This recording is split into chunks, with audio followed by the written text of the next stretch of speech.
यहाँ थुप्रै गेट छ क्या, कतिवटा गेट छ त्यो चाहिँ थाहा भएन, तर यो चाहिँ नर्दर्न गेट रहेछ है। यो वुमेन चाहिँ के लेखेको छ, यो चाहिँ तपाईँको ट्रेडिसनल भाषामा चाहिँ वेलकम भनेको है। ओपनिङ आवरहरू दिएको छ है। मेरो छोरा अघि छिरिसक्नु भएको छ भित्र हो, हामी भित्र छिर्छौँ है त है गेटबाट। नानी के लेखेको छ यहाँ पुरै दिएको छ नि, नर्दर्न गेट। हामी कुन गेटमा छौँ भने इस्टर्न गेट। हामी यो गेटमा छौँ कि नर्दर्न गेट। यो चाहिँ धोती सर है मित्रहरू, यहाँलाई थाहा छ होला है त धोती सर। र मित्रहरू यहाँ नि तपाईँको भनिन्छ 5000 भन्दा धेरै रुख बिरुवाहरू उद्भिदहरू छन् कि, त्यो पनि विश्वभरिका है त। त्यसमा अब भुटान नेपाल इन्डिया पनि पर्छ, तर अब कहाँ कहाँ के छ भन्ने कुरो अब खोज्दा खोज्दा हैरान हुन्छ त्यस्तो के। 5000 भन्दा धेरै प्रजातिका रुख बिरुवाहरू छन् यहाँनिर। र त्यति मात्र होइन मित्रहरू, यहाँ नि सुन्दर पोखरीहरू पनि छन् कि, ताल तलाइहरू 4-5वटा कति छ मैले एक्ज्याक्टली भन्नु चाहिँ सकिनँ है त मित्रहरू ल। र आज हामी यही ठाउँ घुम्नेछौँ है त है, र आनन्द लिनेछौँ, रमाइलो गर्नेछौँ है। के रहेछन् हेरौँ न है। यस्तो ऊ पर पुल छ है, त्यहाँ मान्छे पनि गइरहेछन्, केही आउँदैछन्, बिचमा पानी छ है। कति सुन्दर दृश्य लाग्छ नि यस्तो हेर्नु त हो, चराहरू चिर्बिरहेछन् है त। यो के फुल हो मित्रहरू भन्नुहोस् ल, हेर्नुहोस् त सुन्दर लाग्छ नि, ठक्कै घामको टक पनि परेको छ है त। ल कस्तो सुन्दर प्लेस छ हेर्नुहोस् त नानी साथीहरू। अश्विन त अगाडि उभिरहेको छ है, आज अश्विनले साइकल लिएर आएको छ होइन। यस्तो म लेफ्टदेखि राइटतिर प्लान गर्दैछु, र उपर क्याफेटेरिया छ, त्यहाँ पनि पुरा मान्छेहरू बसिरहेछन् है त, आनन्द लिँदैछन् है। यो सन्ध्याकालीन सुन्दर दृश्य है त है, दामी देखिन्छ नि हेर्नुहोस् त हो। हल्का के भन्छ अहिले बोटिङ पनि गरिरहेछ कि हेर्नुहोस् न हो, कति मजाले। यहाँ दुईजना दिदीहरू बसेका छन्, उहाँहरू बात मार्दैछन्, उहाँहरू बात मारेको सुन्नु हुँदै होला है, अङ्ग्रेजीमा बोलिरहेछन् उहाँहरू। म चाहिँ तैँले उपरको त्यो बोटिङ देखाइरहेछ कि, सुन्दर लेकमा बोटिङ गर्दैछन् हल्का। र मित्र मैले तपाईँलाई अघि भनेको थिएँ है, यहाँनिर पारिपट्टि चाहिँ क्याफेटेरिया छ, अनि त्यो क्याफेटेरियामा मान्छेहरू थुप्रो बसेका छन् हेर्नुहोस् न हो। कोही घाम ताप्दैछन्, कोही के किनेर खाँदैछन् होइन। अब हामी अश्विनसँग हामी पनि एउटै जाने हो, तर पहिले अश्विनले घरको खाना खाँदैछ है, त्यो खाइसकेर चाहिँ होममेड फुड खाइसकेर मात्रै आउटडोर फुड खाने भन्ने हाम्रो सल्लाह छ है त बाउ छोराको होइन छोरा। तपाईँले पापाजुले दिनुभएको वचन पालन गर्नुहुँदैछ नि त नि, गुड बोय। त्यो चाहिँ सबै खाइसक्नुहोस् अनि मात्रै पर गएर खानुपर्छ होइन। के खानु नि भन्नुहोस् त, फलाफल ऱ्याप खानु नि।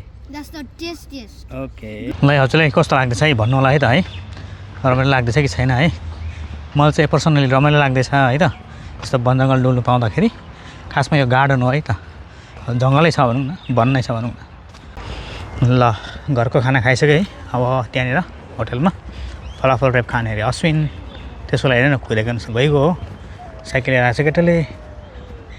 मित्र हेर्नुहोस् त यो घामको उयसमा नि टकमा नि कति दामी देखेको हेर्नुहोस् है, पत्ताहरू है पहेँलो टल्केको क्या हेर्नुहोस् त हो, कस्तो दामी देखिन्छ नि।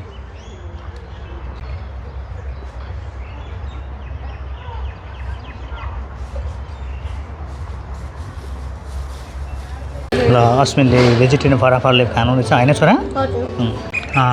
मित्र हेर्नुहोस् त यो फुले छ क्या, यो यसले के फुल भन्छ कि, यो फुले पत्ता हेर्नुहोस् त कत्रो छ हो यी पत्ता। ए पुनः हेरेर चाहिँ फुले छ यो दिदी हेर्नुहोस् है कत्रो फुलेको छ हौ।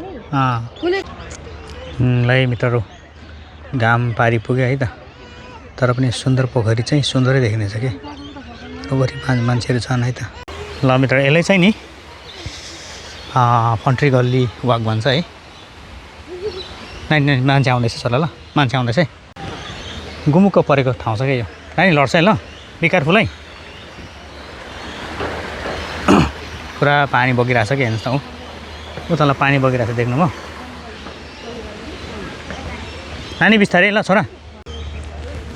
रमाइलो छ कि, यहाँ बस्ने ठाउँ पनि छ है, तपाईँ बस्न सक्नुहुन्छ है। नानी साइड दिनु।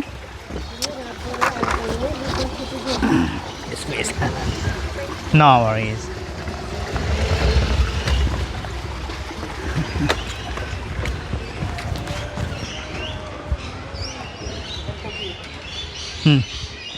Ashwin.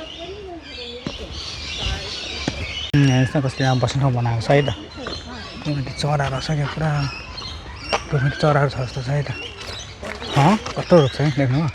यो रुख हेर्नुहोस् त मित्र कस्तो खालको छ नि हेर्नुहोस् त हो। पत्ता नि कस्तो खालको छ है।